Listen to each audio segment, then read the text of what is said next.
I feel like this year has been a big year for realizations with Sonic the Hedgehog. 2020 hasn't been the best of the franchise, and so I thought it would be fun to look back and see what Sonic has really done this year. I haven't really pulled off anything like this before, so bear in mind that this is going to be kind of rambly, unscripted, my full thoughts just thrown out there. I do have a script to follow, just a little piece of paper with bullet points on them, but that's about it. So excuse me if I end up tripping on my words or whatever, but let's just get straight into it. The biggest thing Sonic had going for it this year was, of course, the movie. The movie was a massive roller coaster from start to finish, as everybody really knows by now. The design was changed, it looked fantastic, and we were all just anticipating to see how well the movie had held up despite its design change. Because if the design was bad, in my mind, that kind of reflects the entire movie. If they couldn't get this design of the main character correct, then how telling is that of the rest of the movie? But thankfully, at least to me, the movie turned out pretty great. Not fantastic, not amazing, but a fun time to be had. The best thing about it easily was Sonic's character. I was really attached to the character they had built in the movie. It was a lot more sympathetic, a lot more relatable to young kids to look up to, and I think that's a great approach to take for Sonic, and so I was happy with it. I thought the action scenes looked good, I thought it was paced very well, and overall, it was good. It avoided all of my issues I had with Detective Pikachu, where I felt it was just overacted to a point where it felt like they just straight up put dialogue from the games into the script, and it sounded really unnatural. The movie avoided that entirely, and it felt, although not super original for a movie in of itself, it was safe, but it worked. It allowed them to focus entirely on Sonic's character, and the sequel is really where we're gonna get that more ambitious stuff, such as Tails and Knuckles being in the movie, which is something I'll discuss later on. But the big issue with it was the fact that there's just not a lot of capitalization of the movie at all. So when the movie came out, the only game we had to go along with it was Team Sonic Racing. Nothing else. They put the trailer in the movie in the cinemas, and that was about it. I don't know how well it really pushed sales of that game, because they don't really have any relation to each other. Whereas if you had this brand spanking new Sonic game alongside the movie, it doesn't even have to be a Sonic movie game, but just something new that people are aware of new. Because I don't really think people were that aware of Team Sonic Racing's recent release. It came out in May of 2019.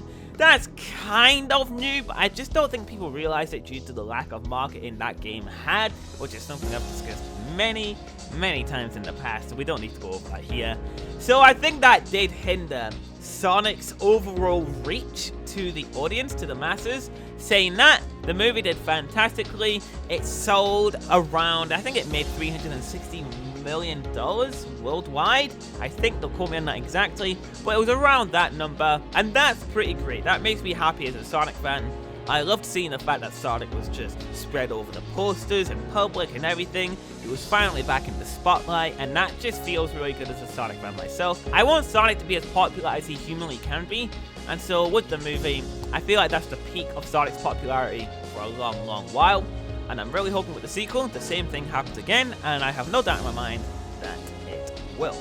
But speaking of Team Sonic Racing, I actually had a realization this year, and I really realized that I don't like Team Sonic Racing.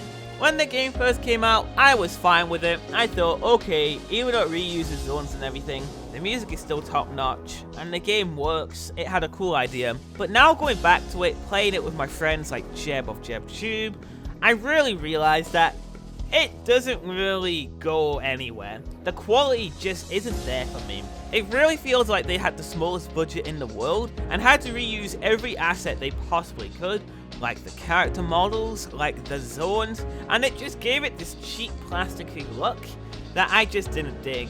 I also didn't like the fact that the game felt really slow to me, and the mechanics just felt unpolished. Like getting the drift boost takes way longer than it really should.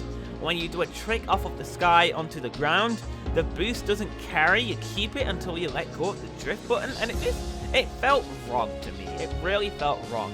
And it just overall, a far cry from what came before it, especially All-Stars Racing Transformed. That game is fantastic. The online's a bit shoddy, but other than that, the game, easily one of the best kart races they've ever made, and Team Sonic Racing is a joke compared to that. And it's really gotten to the point where Team Sonic Racing As sad as this might sound, it does kind of insult me as a Sonic fan. The fact that they just, to me, honestly, this is gonna sound harsh, but I'm not really bothered at this point. It feels like the game was half-assed. The delay that they gave to the game just didn't feel genuine at all. They didn't announce the release date whatsoever until the final second where they decided, by the way, we are going to delay the game, as if it was planned, as if they knew they were going to release the game at a later date, which I'm fine with, by the way. I didn't have a massive issue that there's a delay in of itself, but it feels like the delay didn't really do anything for the final game. It didn't feel like there was a higher level of polish. The online was broken. The online in Team Sonic Racing is perhaps the worst experience I've had with a Sonic game ever. It doesn't work. I can't join any of my friends' matches. The races will shut down randomly at times. I'll finish a race and the lobby will close. Nothing will happen. There's no real reward system online, no ranking system properly. A lack of racetracks to the point where they had to reuse tracks for the cups in the game, for the Grand Prix. I think that is pretty lame. And overall, again, budget game that just doesn't hold a candle to what came before it. So that was my realization. Team Sonic Racing is one of my least favorite Sonic games ever. I would rather play Forces. I would rather play Sonic 06. I would rather play many of Sonic's supposedly bad outings over Team Sonic Racing, because I respect them more. Forces I don't have much respect for, but I do respect the design. The design of going custom hero only, the design of the entire story premise and everything, all the concept art, I have much respect for that. But for the final game itself and the dashing like a maniac design mentality, no respect for that at all, and I feel like that is quite insulting as a game designer. Nobody should ever design a game like that where it's just boost fodder, you don't have to try. It kind of insults the intelligence of players in a way, just making them basically watch an automated cutscene through the boost engine. Not really exciting, didn't like it at all, so yeah, realized that as well. And this goes for Mario and Sonic at the Olympic Games as well. Tokyo 2020 should have done so much more than it actually did. It didn't really go too far from what the last games have done. There weren't many dream events. There were like 2 main dream events and then one other one that didn't really take place in the worlds of Mario or Sonic. I think that was really lame. The past games, that was like the best part of the past games, were these massive dream events, full-on remixes and everything. Tokyo 2020 got 2 remixes for its music, and I think that's really, really bad. It's like they don't know what the fans want. They should be listening to the fans more, because I think it's very clear that the dream events are the one thing that people love about the Mario and Sonic games, and the new one just felt empty. Felt really empty, felt hollow and just lifeless in a way. And that's what's making the game drought so difficult for me. The fact that the games don't have any ambition, the fact that Team Sonic Racing was such a small-scale budget title, Mario and Sonic at the Olympic Games just felt really tame, didn't really try anything new, and that's what makes it so hard. Because I'm not begging for new mainline Sonic games to release every year, I'm just begging for games that release on a somewhat frequent basis that I feel had a lot of care and passion put into them. And I don't feel that with Sonic Forces, I don't feel that with Team Sonic Racing, I don't feel that with Mario and Sonic at the Olympic Games, I just don't feel it anywhere. Mania, yeah, definitely, passion, 100%. But the fact that it's more of a smaller indie-like title really hurts its longevity. It's hard for me to stay so focused and interested in a franchise when the thing that's really holding it up is such a small title. Fantastic title, don't get me wrong, I really like Mania, but at the same time, it's just, it doesn't hold a candle to bigger scale titles like Sonic Generations for me. And I think we're way past the point where we should be waiting 4 years for Sonic the Hedgehog games anymore. Sonic Forces, again, was given 4 years, and it ended up the same. It just ended up really rushed and anticlimactic, and the gameplay was really hollow. It just felt really, really rubbish to me. Not gonna lie, just a really bad experience for what we waited 4 years for. And I feel like we're back in the same spot in a way. This has been the longest time between mainline Sonic game reveals. We've never had to wait this long between mainline games to see what the next game is. And that baffles me so much. I really can't believe it. It feels like a bigger drought than last time to me. Flat out, it feels like a bigger drought. People can throw the comics at me for all they want. I'm not really bothered. I feel a drought. When I say drought, I'm obviously talking about the games. Not many people read the comics as compared to playing the games or watching the movies. It's such a niche audience compared to that it's hard to hold that in high regard as, yes, Sonic is alive and active. We've got the comics. I don't think that's really fair. I feel like die-hard Sonic fans are going to read them, but not much other people. I don't think a lot of other people are going to be reading the comics like that. I'm not denying the comics quality. I actually don't really know. I haven't read them. All I know is that they screwed up Shadow's character or something. Sonic did have some other stuff throughout the year. There were small collaborations. Sonic in Ninjala. Sonic in Fall Guys, just these small things. Sonic in these bigger, more popular games, that's fine. I think a really good thing Sonic could have done, but didn't, was Super Smash Bros. Ultimate. I feel like Sega should be trying to reach out to Sakurai and be like, hey, we want a Sonic character in your game. Would you like to work with us for that? We could add a new stage and new remixes, and it would make a lot of Sonic fans happy, and it could really bounce off of the movie's success. So if you put like Dr. Eggman in the game, you could use everyone who watched the movie, and I imagine a lot of them who are kids have probably got a Nintendo Switch, have probably got Super Smash Bros. Ultimate, and they'd be very keen on trying out Dr. Eggman in Super Smash Bros. I feel like that could have been a great thing to go for, but they didn't. Sonic doesn't really have much representation in Smash, and that kind of hurts me. He has 2 stages, and they're both based off of Green Hill Zone. The music selection isn't the best, and what music there is that's really good is shortened down, like Fist Bump. That's a really short version. It's like half of the song and not the full thing. And they've got Rooftop Run from Side Generations, and I much prefer the Unleashed version, and they could have included both, but just didn't. And then we've got Sonic G Fuel. Not really a big deal. Things like that I don't think should be treated as these massive spectacular events, or like Sonic Mobile things, like Knuckles with a hat is in the mobile game. Let's go crazy over it. I don't see it as a massive thing.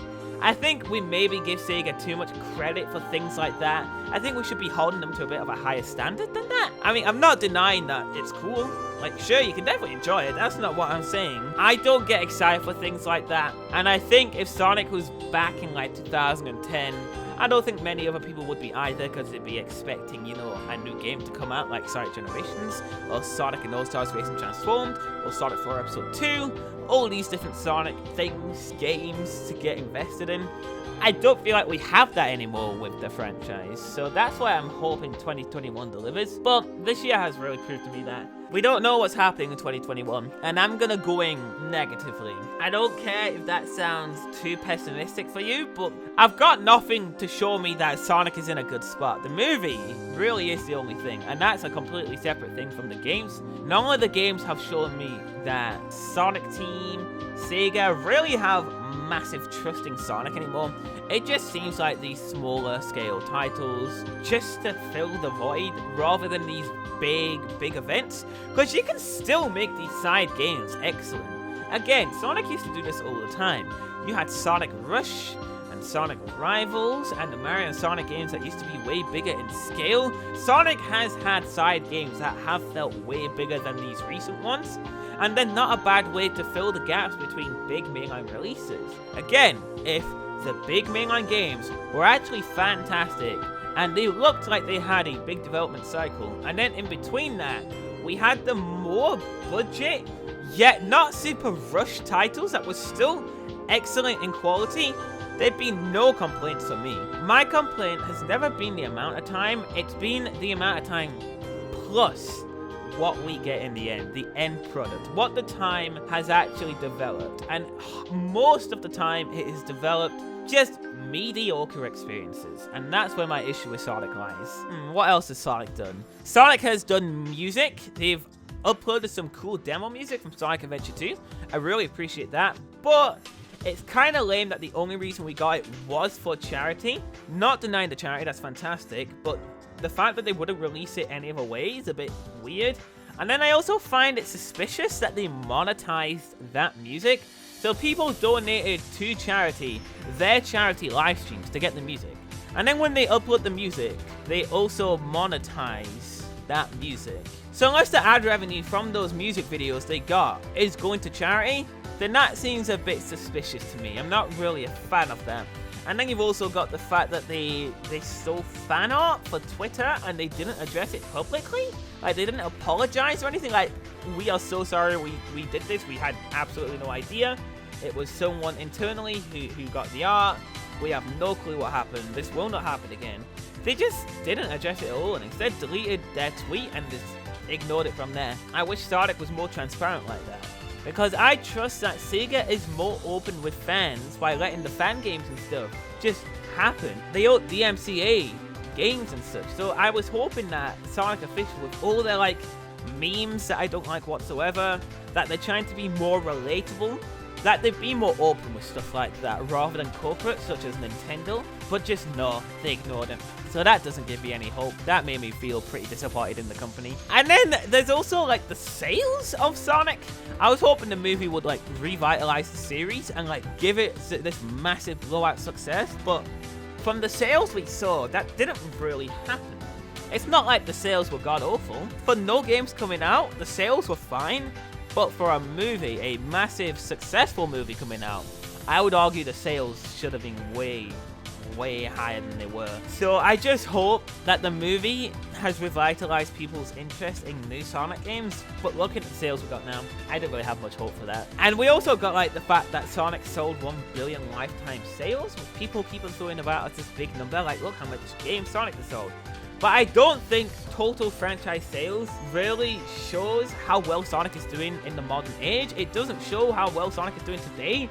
It's shown how well Sonic has done for his entire lifetime. It's not representative of how popular Sonic is in this current day and age. So I don't know. I can't take that number too seriously until I see proper games with big sales like the next mainline Sonic game. So overall, Sonic in 2020 started off strong with a movie, then just stopped. It peaked with the movie and then nothing really happened. It's not been fun to be a Sonic fan, I'm not gonna lie. It's not been fun being involved in the community because it's felt like constant back and forth with arguments and such. I've gotten to the point where I prefer keeping thoughts to myself because I'm scared people are just gonna get really mad when I voice an opinion. It's not fun. Yeah, that's how I feel about Sonic right now. So how do you guys feel with Sonic? Let me know in the comments. Are you happy with how Sonic's been doing in 2020? I've just not been happy with the drought, the game drought. It's not been great. Back in 2014 onwards, I remember people were just begging for new Sonic information. But nowadays, it just feels like times have changed and no one cares anymore, you know? No one's too bothered about the fact that there's no games. And it's really bizarre. I don't know if the movie's big success has anything to do with it, or if people are just like really just excited for Sonic because of the movie and are just hoping for the best, and so they're really optimistic. Because obviously back in the last drought, we had Sonic being resolute, which is bad. So we left on a sour note. Whereas this time, we've got Mania, we've got the movie. So I suppose people are just more inclined to be positive with Sonic, but I'm afraid I'm just not on that side of the spectrum. I'm just not happy. So yeah, I've got hopes for 2021, but I'll have to save that for a separate discussion. This video has gone on way longer than I thought it would. So I appreciate you all tuning in. Thank you all for watching, and I'll catch you all in the next video. Peace out, my dudes.